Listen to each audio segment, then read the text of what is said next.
नमस्कार दोस्तों, broader level पे हमारा बाजार आज गिरता हुआ दिखा, लेकिन कुछ ऐसे स्टॉक रहे जिन्होंने शानदार रिकवरी दिखाई। इंडिगो एयरलाइन के अंदर जो इशू चल रहा है, इस वजह से एफआईआई इंडिया को छोड़ के जा रहे हैं और इंडियन स्टॉक मार्केट को लेकर के एफआईआई का नजरिया क्यों खराब होता जा रहा है, ये सब जानेंगे इस वीडियो के अंदर और जानेंगे कि क्यों स्टॉक मार्केट का खेल खत्म होता हुआ दिख सकता है। सो मेरा नाम है अभिषेक उपाध्याय, आप देख रहे हो कॉफी थिंकर्स। शुरू करते हैं वीडियो। तो सबसे पहले शुरुआत करते हैं मार्केट मूड इंडेक्स से। इंडियन स्टॉक मार्केट आज आपको फेयर जोन के अंदर देखने को मिली, मतलब डर का माहौल था हमारे बाजार में।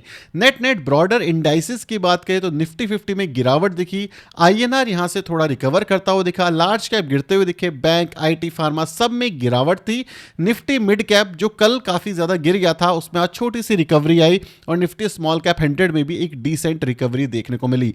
वहीं पे अगर हम बात करें टॉप ग्रोथ वालों की, तो वोडाफोन आइडिया के अंदर एक अच्छा अपमूव दिखा, टाटा मोटर्स में काफी अच्छा अपमूव दिखा, सीमेंस एनर्जी के अंदर अपमूव दिखा, पॉलीकैब इंडिया में अपमूव दिखा और आप देख सकते हो शानदार रिकवरी भी दिखी काफी स्टॉक्स में। टॉप लूजर एशियन पेंट्स रहे, बीएससी रही, साइमंस और टेक महिंद्रा के अंदर भी गिरावट देखने को मिली। सो नेट जो बाजार था उसके अंदर ऐसा कुछ बहुत बड़ा नहीं हुआ ब्रॉडर मार्केट के इंडेक्स पे, लेकिन स्टॉक स्पेसिफिक काफी बढ़िया चीज देखने को मिलती है। अगर हम बात करें एफआईआई और डीआईआई के डेटा की, तो जो एफआईआई डीआईआई का डेटा है, ये कल की बाजार के अंदर 655 करोड़ के आसपास सेल ऑफ देखने को मिला था और इस पूरे महीने 1 दिसंबर से अभी तक 11,000 करोड़ के आसपास का सेल ऑफ कर चुके हैं जो एफआईआई है, और जो डीआईआई है वो 22,000 करोड़ के आसपास की बाइंग कर चुके हैं।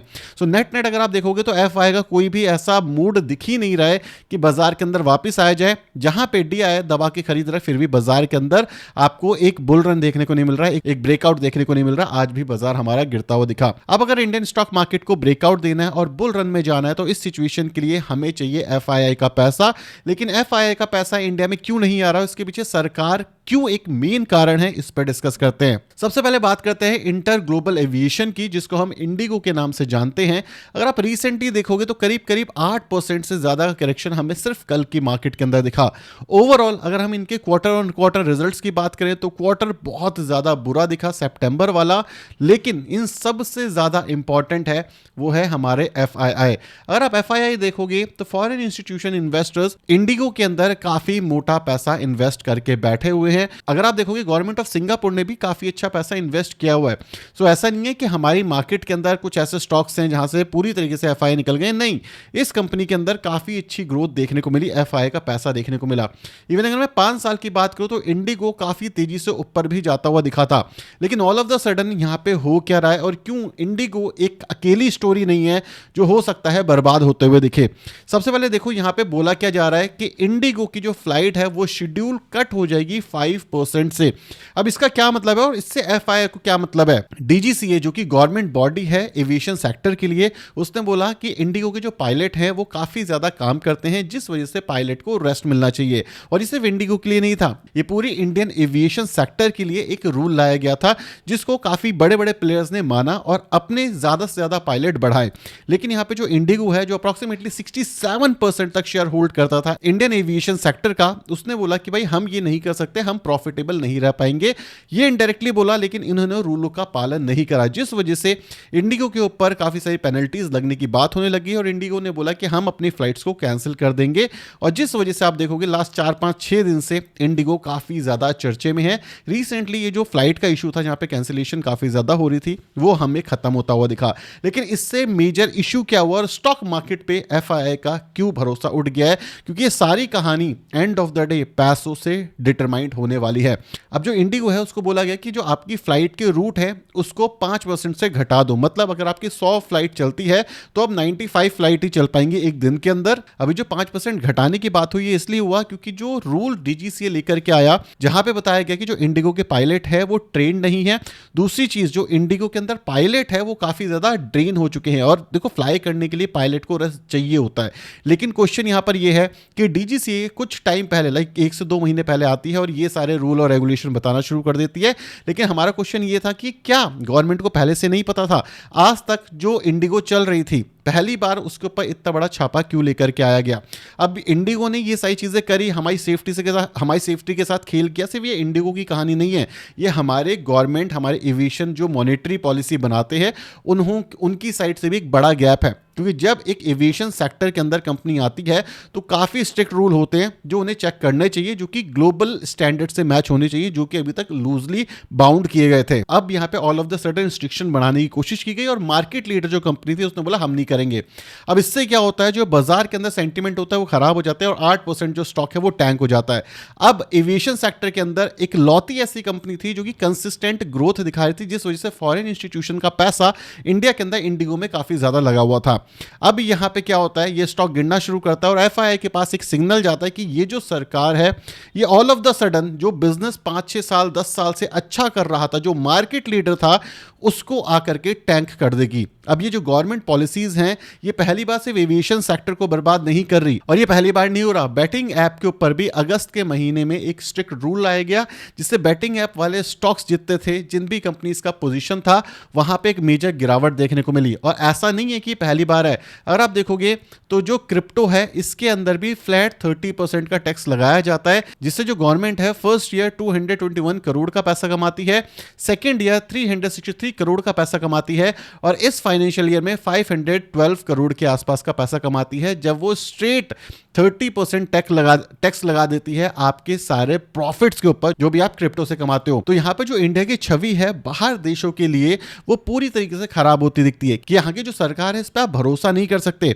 कभी भी किसी भी इंडस्ट्री को पकड़ेगी और उसको तोड़ मरोड़ देगी, और ये चीज हमारे देश के लिए भी अच्छी नहीं है। अगर आप हमारी बैटिंग एप्स की बात करोगे जो कि लोगों के लिए फॉर श्योर खराब है, लेकिन इंडस्ट्री काफी बड़ी है, पूरी दुनिया के अंदर ये जो बैटिंग एप्स है ये चलती हैं और इसको रेगुलेट किया जाता है।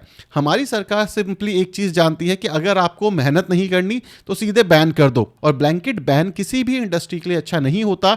इवन जो आपके देश की छवि होती है जो ये लेकर के आती कि आपके देश के अंदर पैसा डाला जा सकता है क्योंकि आपकी गवर्नमेंट कोई भी चीज सडनली बैन नहीं करेगी, वो चीज भी खराब हो गई। क्योंकि गेमिंग इंडस्ट्री के अंदर जो स्टॉक्स थे उसके अंदर फॉरेन इंस्टीट्यूशन इन्वेस्टर्स का काफी हैवी इन्वेस्टमेंट था।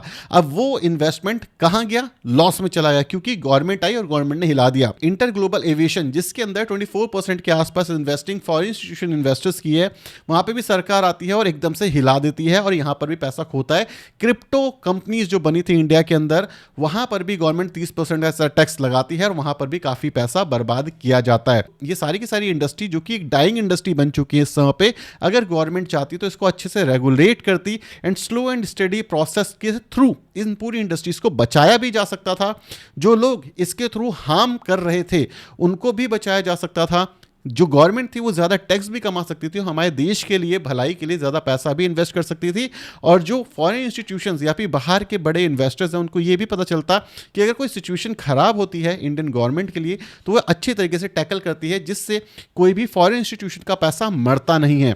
लेकिन इस समय पर जो हमारी सरकार है वो कुछ ऐसे कदम उठा रही है जिससे पहले एनर्जी सेक्टर के अंदर काफ़ी सारे स्टॉक्स को मारा गया। एग्जाम्पल के तौर पर IEX 2021-22 के अंदर रूल लाया गया कि जो IEX है वो लिमिटेड कैप के ऊपर ही ट्रेड कर सकता है, जिस वजह से जो IEX का स्टॉक था इतना टूटा कि आज तक वो अपने ऑल टाइम हाई को दोबारा हिट नहीं कर पाया। और यही चीज आज की डेट में आपको अलग अलग सेगमेंट में देखने को मिल रही है, जहां पे तो जो हमारी government all of the sudden आकर के बैन लगा देती है, रूल्स चेंज कर देती है। इससे क्या होता है, इंडस्ट्रीज पूरी तरीके से हिल जाती हैं, क्योंकि ये जितनी भी इंडस्ट्रीज हैं, चाहे आप एविएशन की बात कर लो, गेमिंग की बात कर लो, एनर्जी ट्रेडिंग प्लेटफॉर्म्स की बात कर लो, ये बहुत ही लिमिटेड मार्जिन के ऊपर ट्रेड करती हैं। अगर आप इनके मार्जिन ही मार दोगे तो चीजें और खराब हो जाएंगी। अब एविएशन सेक्टर में जो इंडिगो के साथ हुआ एक प्योर एग्जांपल है, जहां पे गवर्नमेंट का फेलियर नजर आता है कि कंपनी को पहले मोनोपोली बन जान दो, फिर उस कंपनी को एकदम से उठा करके नीचे ले आओ, जिससे डोमेस्टिक इंस्टीट्यूशन मतलब DII, FII और रिटेल इन्वेस्टर का पैसा फंस जाएगा, आप कुछ नहीं कर पाओगे।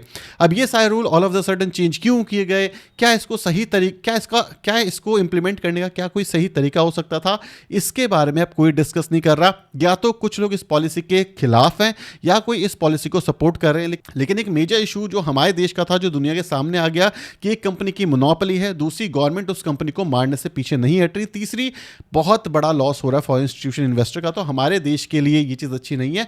कोई भी बड़ा इन्वेस्टर अपना पैसा नहीं डालेगा जहां पे गवर्नमेंट ही श्योर नहीं है कि वो अगली कौन सी ऐसी पॉलिसी लाएगी जिससे वहां पे बैठी हुई कंपनी जो कि एक मार्केट लीडर कंपनी है उसका पूरा बिजनेस हैम्पर हो सकता है। तो एक मेजर नेगेटिव रहा। इसी के साथ साथ जो रुपया हमारा गिर रहा था, 90 कल पार हो गया था, वापस से पुल बैक मिला 89 के आसपास इस समय पे आ गया है, वो भी एक मेजर इशू है क्योंकि जो गवर्नमेंट है वो बिजनेस को सपोर्ट करने की जगह बर्बाद कर रही है। जो अच्छे बिजनेस चल रहे हैं उनको मोबिलाइज करने की जगह, उनको सही रूल्स के अंदर धीरे धीरे लाने की जगह उनको फोर्स कर रही है और अपने रुपया को भी गिरा रही है। तो फॉरेन इंस्टीट्यूशंस के पास जो एक मेजर प्रो बसता था कि इंडिया के अंदर आकर के इन्वेस्ट किया जाए, वो भी पूरी तरीके से खत्म होता दिखता है, जिस वजह से कंसिस्टेंसी के साथ लास्ट 2 साल से फॉरेन इंस्टीट्यूशन का पैसा इंडिया से निकल रहा है। अभी तक डीआईआई ने बाजार को बचा करके रखा हुआ है, लेकिन जो वीकनेस फॉरेन इंस्टीट्यूशन के निकलने की वजह से हो रही है ये हमारे देश की स्टॉक मार्केट में अब साफ साफ दिखनी शुरू हो चुकी है। तो अगर आप बात करोगे शेयर बाजार की, तो फॉरेन इंस्टीट्यूशन इन्वेस्टर्स को स्टेबिलिटी पसंद है। अगर आप किसी भी एफआईआई को बोलोगे जाके पाकिस्तान में इन्वेस्ट कर दो, वो करेगा नहीं करेगा। जाके चाइना में इन्वेस्ट कर दो किसी कंपनी में, करेगा नहीं, क्योंकि वहां पे क्लैरिटी नहीं है, डेटा क्लैरिटी नहीं है। और यही इशू हमारे देश के अंदर भी दिख रहा है। तो अगर हमारी पॉलिसीज अच्छी नहीं होती, हमारे अच्छे खासे बिजनेस जो चल रहे हैं उसको ऑल ऑफ द सडन बंद करने की कोशिश की जाती है, तो इससे क्या होगा? इससे जॉब जनरेशन तो छोड़ दो, जो इकोनॉमी है वो भी नीचे जाती रहेगी। और इसी के साथ साथ जो यूएस है ये एक तड़का और लगा रहा है हमारे शेयर बाजार के लिए। अगर हम ट्रंप की बात करें तो ट्रंप ने बोला अच्छा इतना सारा चावल हम इंडिया से इंपोर्ट करते हैं, हम सबसे ज्यादा एक्सपोर्ट नहीं करते यूएस को, लेकिन काफी कुछ एक्सपोर्ट करते हैं इन फॉर्म ऑफ राइस। तो ट्रंप ने बोला एक काम करो, इसके ऊपर भी टैरिफ लगा दो, और इसके ऊपर भी टैरिफ लगने की उम्मीदें काफी ज्यादा है। 50% टैरिफ, दुनिया के अंदर सबसे ज्यादा टैरिफ इंडिया के ऊपर लगा हुआ है, जहां पे हम ट्रंप को दोस्त कहते थे, पूजा करते थे उसकी। जब वो आ रहा था उसके लिए आरती करी थी, प्रे किया था भगवान से लोगों ने कि ट्रंप आ जाना चाहिए, अब की बार ट्रंप की सरकार।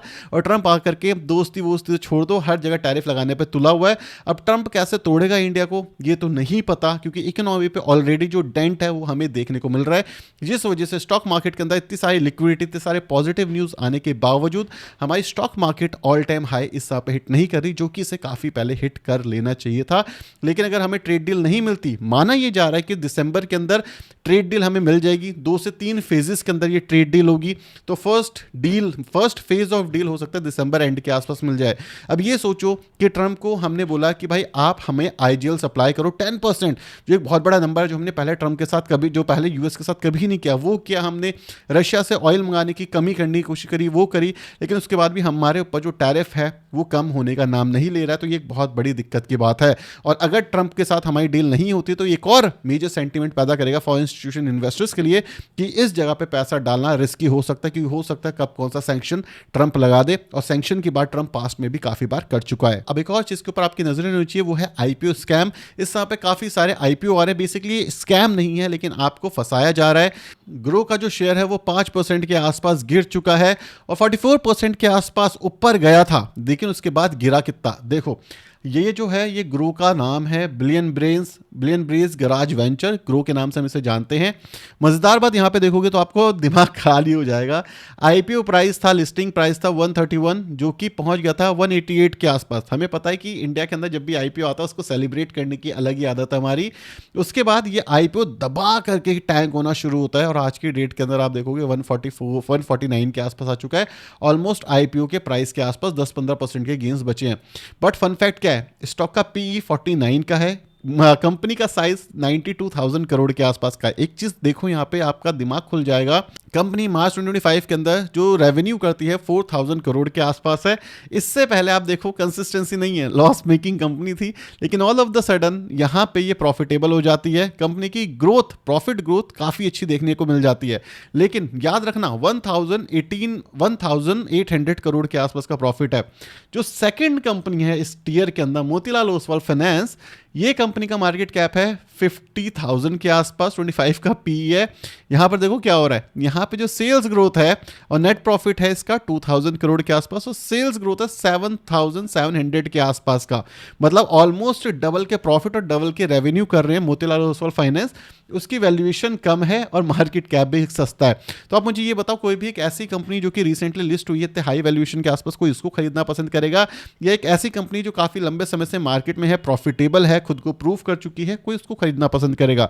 मैं आंसर दूं, कंपनी वो खरीदना पसंद करेगा जो नया आईपीओ आया, चाहे उसके पीछे की कोई भी स्टोरी हो। क्यों? क्योंकि हमारे देश में एक चीज देखने को मिली है कि नया आईपीओ आया मतलब मजा है, इसमें पैसा डालो आपका पैसा बन जाएगा। ये लॉक इन पीरियड वाला गेम बहुत ही गंदा होता है, काफी सारे इन्वेस्टर्स यहाँ पे फंस जाते हैं। तो भाई आईपीओ में इन्वेस्ट कर रहे हो तो थोड़ा सेफ ही इन्वेस्ट करना। सो नेट नेट बाजार के अंदर चीज़ें ठीक हैं, बट सरकार की साइड से जो पॉलिसीज इंप्लीमेंट की जा रही है उससे काफ़ी सारे स्टॉक्स को मेजर हैम्पर हो रहा है और एफआईआई का पैसा फंस रहा है। और अगर एक बार कोई एफआईआई जल गया इन स्टॉक्स के अंदर, वो दोबारा इंडिया में इन्वेस्ट नहीं करेगा। तो ये चीज़ आपको भी समझनी है और ये चीज़ आपको भी क्वेश्चन पूछना है, क्या ब्लैंकेट बैन लगाना या सडनली रूल चेंज कर लेना जिससे बिजनेस ही खत्म हो जाए, क्या ये एक सही चीज़ है? क्या हमारे देश के ग्रो होने के लिए सही चीज़ है? क्या हमारे देश में इससे जॉब जनरेशन होगी या जॉब खत्म हो जाएगी? क्या इससे इन्फ्लेशन बढ़ेगा या नहीं बढ़ेगा? क्या इससे स्टॉक मार्केट पे कोई इंपैक्ट तो नहीं आएगा? क्या इससे बिजनेस करना आसान हो जाएगा? ईज टू बिजनेस जो हम कहते हैं, क्या इंडिया में सच में आसान है जिस वजह से इंडिया ग्रो नहीं कर पा रहा? ये सारे क्वेश्चंस आपको खुद से पूछने हैं और मुझे जरूर बताना आपका क्या पॉइंट ऑफ व्यू है इसके ऊपर। जो न्यूज़ थी वो मैंने आपके साथ शेयर कर दी। So thank you so much for watching this video. Tata, bye bye, signing of.